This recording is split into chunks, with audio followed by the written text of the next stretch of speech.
La otra reglamentación es con respecto a los derechos personales o créditos u obligaciones. Terminados los derechos reales, que vimos ya el mapa conceptual en el video anterior, nos abocaremos a los derechos personales o créditos u obligaciones. Vamos a estudiar el derecho de las obligaciones. Y nos vamos a estudiar principalmente la fuente de la obligación. Entonces, cuando yo les pregunte el mapa conceptual de los derechos personales o créditos, no es otra cosa que hablar de la fuente de la obligación.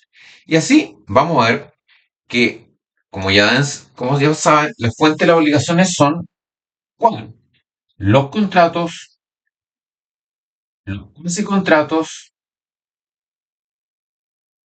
los delitos y los cuasi delitos.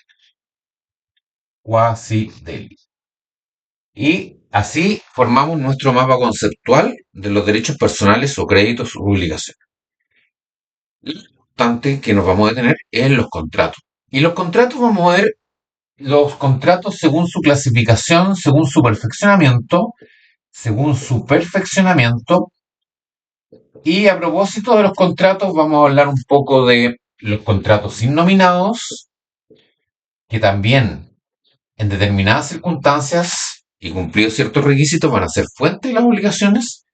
Y a propósito de los contratos, vamos a hablar de los... El contrato, según su perfeccionamiento, vamos a distinguir cuatro, que también lo estoy haciendo porque aquí no puede haber error ni para los parciales ni para los certámenes, ¿no? Los contratos según su perfeccionamiento, verbis, es decir, aquellos que se perfeccionan por simplemente el pronunciamiento de ciertas palabras, y destacamos solamente uno, la estipulación. Los literis, que se perfeccionan por la escritura, que son normalmente documentos contables, no los vamos a mencionar. Los consensuales, que se perfeccionan por el simple acuerdo de las partes, y los reales. Los consensuales, que se perfeccionan por el simple acuerdo de las partes sin mayor solemnidad, son cuatro: compra-venta, arrendamiento, sociedad y mandato. Y los contratos reales, que se perfeccionan, pero por la entrega de la cosa, también son cuatro: depósito, mutuo, comodato y premio. Y aquí formamos nuestra mapa conceptual de las fuentes de las obligaciones. ¿Mm?